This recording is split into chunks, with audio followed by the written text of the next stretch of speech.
그래서 이제 오늘 좀 중요한 부분인 이제 주요 전략 좀 소개를 해드리려고 합니다. 우선은 6가지 정도로 조금 준비를 했고요. 그래서 첫 번째로 제형 특허, 그 다음에 두 번째로는 새로운 적응증에 관한 특허, 세 번째로 조성물 특허, 네 번째 연변경, 다섯 번째 이성질체, 여섯 번째 수화물 결정형 이렇게까지 이렇게 좀 쭉 준비를 해봤습니다. 그래서 제 생각에는 오늘은 좀 기본 개념들과 사례 위주로 좀 설명을 드리고 또 만약에 다음 기회가 허락이 된다면 조금 각 전략에 대해서 좀 세부적으로 말씀을 드리는 게 좀 강의에 효율적일 것 같습니다. 그래서 그렇게 진행을 해보겠습니다. 예, 첫 번째로는 이제 제형 특허인데 앞에서 설명드렸듯이 이제 제형 특허는 이제 제형을 여러 가지 이렇게 바꿔가면서 뭐 편의성이나 뭐 안정성 이런 것을 개선시킨 거다 이렇게 이해를 할 수가 있고 가장 유명한 사례는 이제 알리아 사례 다들 아실 것 같은데 이제 알리아는 물질 특허가 미국의 경우에 2023년에 만료가 됐고 유럽은 2025년에 만료가 됐습니다. 이 약은 매출이 세계적으로 12조에 달하고 이제 리즈너럴 매출의 70%를 차지하는 뭐 그런 블록버스터 약품입니다. 사실 뭐 업계에서 굉장히 유명한 거긴 하지만 이제 이제대로 같은 경우는 특허를 소송을 굉장히 좋아하는 회사 중에 하나입니다. 미국 회사들이 대체로 특허 소송을 좋아하는 경향이 있기는 한데 특히 이 회사는 좀 소송을 많이 하는 회사로 유명하고요. 앞서는 말씀은 안 드렸지만 전에 그 회사에서 이제 했던 소송 중에 하나가 뭐 삼천당 제약이나 이제 뭐 삼성 바이오로직스와 리제네론 사건도 저희가 수행을 했었습니다. 이거는 이제 발명을 통해서 좀 설명을 드리면 좋을 것 같아서 이제 제가 특허 공보를 들고 왔습니다. 보시면 발명의 명칭이 유리체내 투여에 적당한 VEGF 기량제 제형이라고 돼 있어서 명칭에서부터 이제 유리체 내 투여에 적당한 제형을 청구하고 있다. 이렇게 보여지고 그래서 지금 리제네론 같은 경우 물질 특허는 만료가 됐지만 이 약 같은 경우 이제 반드시 안내로 투여를 해야 되기 때문에 이 특허를 무효화시키지 못한다면 사실상 알리아를 판매할 수 없는 그런 상황입니다. 그래서 이 제형 특허를 무효화시키기 위해서 굉장히 많은 노력이 있는 것으로 알고 있습니다. 그다음에 이제 두 번째로는 새로운 적응증에 관한 특허입니다. 그래서 아까 앞서 설명드린 것처럼 이제 비아그라 사례를 한 번 더 말씀을 드리려고 하는데 우선 기존 용도가 이제 고혈압 치료제입니다. 그런데 이제 새로운 용도는 아까도 말씀드린 뭐 발기부전 치료제이고요. 청구항을 보시면 그렇게 명시가 되어 있습니다. 그래서 청구항 1을 읽어보면 남성을 포함한 수컷 동물에 있어서 발기성 기능장애 치료적 또는 예방적 처리를 위한 경구투여형 제약 조성물이라고 해서 이 노란 색깔 하이라이트 친 것처럼 이제 용도가 명시가 되어 있는 것을 확인할 수가 있습니다. 이런 것을 저희가 이제 의학 용도 발명 중에 하나라고 보고 있고요.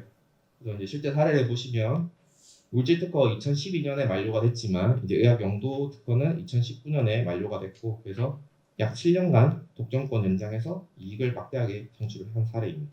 세 번째로는 조성물 특허인데 조성물은 쉽게 설명드리면 이제 조합에 관한 특허를 조성물이라고 우리가 얘기를 합니다. 그래서 이것도 역시 명세서를 통해 설명드리면 좋을 것 같아서 제가 첨부를 했습니다. 조성물 같은 경우에는 폐렴기금 백신 조성물입니다. 그래서 13개의 혈청형 현막 다당류를 포함하는 집산가 면역원의 조성물을 청구를 하고 있고 이 경우에는 1회 투여로 13종 전부에 대해 면역력을 형성할 수가 있어서 편의성이 크게 향상됩니다. 그래서 요거는 뭐 권리범위와 관련된 법적 논쟁이 있었고 이거는 이제 파이자 사건입니다. 네 번째로는 연변경 특허 출원에 대해서 좀 설명을 드리려고 하는데 연변경이라고 하면 이제 염을 바꾼 것을 말하는데 이제 제가 아세탄 나트륨을 첨부를 했습니다. 그래서 여기에 지금 붙어있는 나트륨을 이제 나트륨염이라고 하고 이거를 다른 걸로 바꾼 게 이제 염변경 특허다 이렇게 이해를 하시면 됩니다. 그래서 염을 바꾸면 어떤 물리화학적 특성이 개선되는 경우가 있기 때문에 이런 특허도 출원이 가능합니다. 이 사건 같은 경우에는 우리가 그 피고가 실시한 제품은 솔리페나신 푸마르산이라는 약이고요. 치매가 됐다고 주장하는 원특허가 이제 솔리페나신 숙신산입니다. 그래서 푸마르산염과 숙신산염을 푸마르산염으로 바꾼 게 이제 그러니까 피고의 주장은 숙신산염을 푸마르산으로 바꿨기 때문에 특허 침해가 아니다. 연명간 특허 출원처럼 그런 경우에 해당한다 이렇게 주장을 했는데 과거에는 이제 이런 형태의 회피가 가능했습니다. 그래서 제네릭 회사들이 이런 식으로 많이 회피를 구사를 한 것으로 알고 있는데 이제 이 판례 이후로 그게 조금 어려워졌다 보시면 될 것 같고 그래서 법원의 판단은 실질적으로 동일하다. 따라서 권리 범위에 속하기 때문에 침해다 이렇게 판단을 했습니다. 그래서 결론적으로 이제 과거에는 연변경 의약품을 통한 특허 회피가 굉장히 많이 구사가 됐고 또 실질적으로 효과도 있었지만 이제 2019년 솔리 페나신 판결 이후에는 이런 전략이 어려워졌다 이렇게 정리를 할 수 있을 것 같습니다. 다만 이제 판결의 판례 법리가 아직 정립된 상태는 아니기 때문에 향후 이 사례에 관련해서 치열한 법적 공방이 있을 것으로 예상이 되고 실제로도 좀 많은 그 공방이 있는 것으로 알고 있는데 대부분은 연변경이 특허 침해라고 많이 보고 있는 것으로 알고 있습니다. 그리고 이제 다섯 번째로는 이제 이성질체 특허 출원에 대해서 말씀을 드리겠습니다. 그래서 이것도 이성질체가 뭔지 먼저 좀 설명을 드리면 제가 그림을 첨부를 했는데 이제 오른손 왼손 그림입니다. 그래서 이렇게 거울에 비쳤을 때 서로 반대되는 모양이 나오는 게 쉽게 설명드리면 광학 이성질체라고 보시면 되는데 이런 광학 이성질체도 두 개 성질이 다른 경우가 있습니다. 그래서 어떤 특정 광학 이성질체가 더 우수한 효과를 가지면 그게 이제 특허로서 출원을 할 수가 있습니다. 이 사례는 오메프라졸이라고 하는 좀 굉장히 유명한 PPI 약인데요. 이 오메프라졸 물질이 만료가 됐는데 이거에 이성질체 S오메프라졸이라는 약을 만들어 가지고 굉장히 잘 팔렸다. 뭐 그런 기사로 보시면 될 것 같습니다. 여섯 번째로는 이제 결정 다형이나 뭐 수화물 무수화물 변경해서 이제 회피하거나 뭐 에버그린 특허를 전략을 구사하는 것인데요.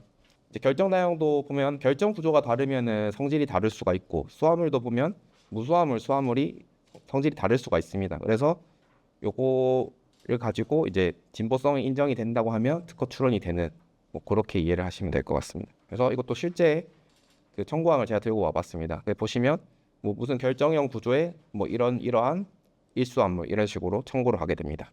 다만 이제 수화물 결정형 발명 같은 경우에는 이제 진보성을 인정 못 받는 경우가 좀 많고 또 이제 무효화 여지가 좀 크고 특허 보호 범위도 좀 좁다 뭐 이런 뭐 단점은 있습니다. 그 일곱 번째로 이제 용량 투여 방법 개선 특허 출원인데 뭐 용량이나 투여 횟수, 투여 주기 뭐 이런 것들을 달리하면은 효과가 더 좋아지는 경우가 있습니다. 그래서 이런 것도 특허 출원이 된다. 근데 이거는 판례 변경은 좀 되게 오래전에 있었는데요.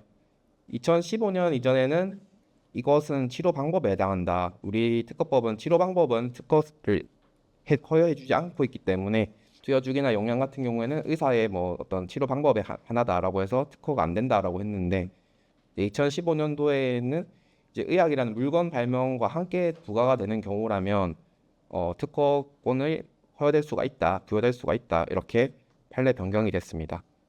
그래서 실제로 이런 특허도 굉장히 많이 시도가 되고 있는 것으로 알고 있습니다. 그래서 이제 뭐 실제 뉴스 기사를 좀 발췌를 해봤습니다. 그래서 제가 알기로는 이제 제네릭 회사들도 굉장히 특허 회피를 위해서 많은 노력을 하고 계신 것으로 알고 있고 또 이제 오리지널 제약 회사들도 이런 에버그린 특허 전략을 통해서 그 기간을 많이 연장하려는 노력을 많이 하시는 것으로 알고 있습니다. 특허 전략 설계에 대해서 좀 설명을 드리겠습니다. 그래서 뭐 여러 가지 특허 회피 전략이 있을 수가 있습니다. 아까 앞서 말씀드린 것은 이제 오리지널 제약 회사들이 이제 특허를 더 오래 끌고 가려는 그런 전략들을 저희가 살펴본 것이고 지금부터 나오는 것은 이제 우리가 그러면 어떻게 회피를 할 수 있을지 그런 전략 공격 쪽의 입장이라 보시면 될 것 같습니다. 첫 번째로 이제 권리범위 확인 심판을 거는 것이 있는데 이것은 내가 실시하고 있는 물건은 오리지널 특허를 침해하지 않는다라는 판단을 받는 특허 심판원으로부터 판단을 받는 방법이 있을 수가 있고 두 번째로는 이제 상대방 특허를 그냥 무효화시켜 버리는 특허 무효 심판을 거는 방법도 있습니다. 세 번째는 이제 뭐 의학 용도 발명에 있어서 뭐 좀 사용됐던 전략인데 좀 비교적 최근에 나온 전략이고요. 적응증 나누기 회피 전략이라고 해가지고 지금 아보다트는 피나스테리드 계열의 약물인데 다들 아시겠지만 이제 탈모 치료제로도 사용이 되고 또 그 전립선 비대증 치료제로도 사용이 됩니다. 이 아보다트 같은 경우에는 전립선 비대증으로만 이제 특허가 연장이 됐기 때문에 탈모론에는 특허권 효력이 미치지 않는다라는 식으로 주장을 했는데 이 주장이 받아들여졌습니다. 그래서 이런 식으로 뭐 적응증 여러 개 있는 약품인데 특허에서 다루고 있는 적응증 하나밖에 없는 경우에는 다른 적응증으로도 허가를 받을 수 있다. 특허 침해가 아니다. 이런 전략이라고 보시면 될 것 같고 유사 사례로 이제 한미약품 노바티스 사건이 있었는데 여기서는 오리지널 약품사가 승리를 했고요. 근데 그 이유는 적응증이 이제 형식적으로는 다르게 나눠져 있지만 실질은 동일하다라고 이제 판단을 했습니다. 그다음에 이제 구성요소 완비의 원칙을 이용해서 회피하는 전략인데 이것도 뭐 어떻게 보면 굉장히 특허 분야에서는 일반적인 어떤 회피 방법이라고 보시면 될 것 같습니다. 그래서 뭐 너무 잘 아시겠지만 구성요소 완비의 원칙이란 이제 청구하에 기재된 모든 구성요소를 전부 포함해야만 특허 침해에 해당한다 이런 원칙입니다. 만약에 특허 청구항이 A 플러스 B 플러스 C로 구성이 돼 있는데 내가 실시하는 제품이 A 플러스 B 플러스 C면 당연히 침해에 해당을 합니다. 그런데 C를 제외하고 A 플러스 B만 실시를 하면 이거는 비침해입니다. 그리고 그 외의 사례도 경우가 있을 수가 있는데 A 플러스 B 플러스 C 플러스 D 같은 경우에는 A 플러스 B 플러스 C 플러스 D는 A 플러스 B 플러스 C를 포함하기 때문에 그러면 당연히 앞선 특허를 어떻게 보면 이용을 무조건 해야만 실시를 할 수 있는 관계가 됩니다. 그래서 이런 경우에 이제 이용 침해의 문제가 있을 수가 있습니다. 이 경우는 침해가 되는 경우도 있고 비침해가 되는 경우도 있을 수 있습니다. 마지막으로 이제 A 플러스 B 플러스 C 프라임을 실시하는 경우가 있을 수가 있는데 이것은 이제 균등론의 영역이 되겠습니다. 그래서 균등 침해가 성립을 하면 침해에 해당하고 그렇지 않으면 이건 비침해에 해당할 수가 있습니다. 이런 다양한 유형이 있을 수 있다. 예, 그리고 끝으로 이제 협상을 통해서 해결하는 방법이 있습니다. 이제 뭐 라이선스 협상이나 크로스 라이선스 이런 것들이 있는데 라이선스 협상이란 이제 정식으로 라이센스를 받아오는 게 되는 그런 개념이고 크로스 라이센스는 사실은 이거는 제약바이오 쪽보다는 이제 반도체 업계에서 좀 많이 문제가 되는 것 같은데 서로 중요한 특허를 가지고 있기 때문에 내 특허가 반드시 상대방 특허를 침해할 수밖에 없고 상대방도 내 특허를 침해할 수밖에 없는 그런 상황에서는 서로 이제 허용을 해주자라는 그런 개념이 크로스 라이센스라고 보시면 될 것 같습니다.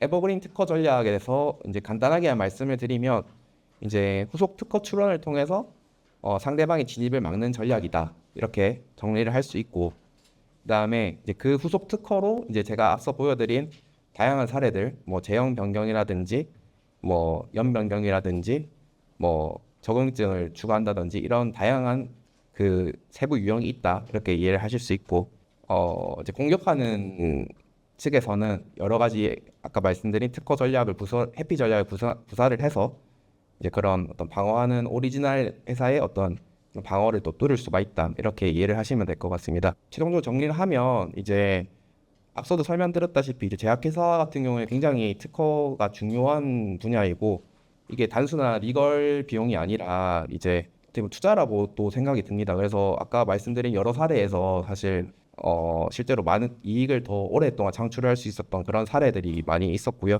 그래서 제가 지켜본 바로는 이제 외국계 회사들은 초기부터 이런 것을 잘 하는 것 같습니다. 그래서 뭐 이렇게 연구개발 단계에서부터 이제 후속 특허까지 신경을 쓰면서 이렇게 진행을 하다 보니까 좀 굉장히 특허 전략이 잘 짜여 있고 이제 그러다 보니까 제네릭 회사가 침범하기가 조금 어려운 면이 있는데 아무래도 우리나라 국내 회사들은 좀 개발만으로도 조금 힘드신 경우도 많기 때문에 이런 후속 전략까지 신경을 아직까지 못 쓰시는 경우도 사실은 좀 있는 것 같습니다. 그래서 이게 당장에는 조금 비용으로 인식이 되실 수는 있겠지만 어쨌든 오늘 살펴본 것처럼 이게 결국엔 장기적으로 회사에 이익이 되는 부분이기 때문에 처음 개발 단계에서부터 이런 게 조금 잘 구현이 된다면 좀 회사에 많은 도움이 될 거라고 생각을 합니다. 내용이 많은데 빨리 하다 보니까 두서가 없었는데 그래도 좀 잘 들어주셔서 감사드리고 다음에 또 기회가 있으면 또 다른 주제로 또 찾아뵙도록 하겠습니다.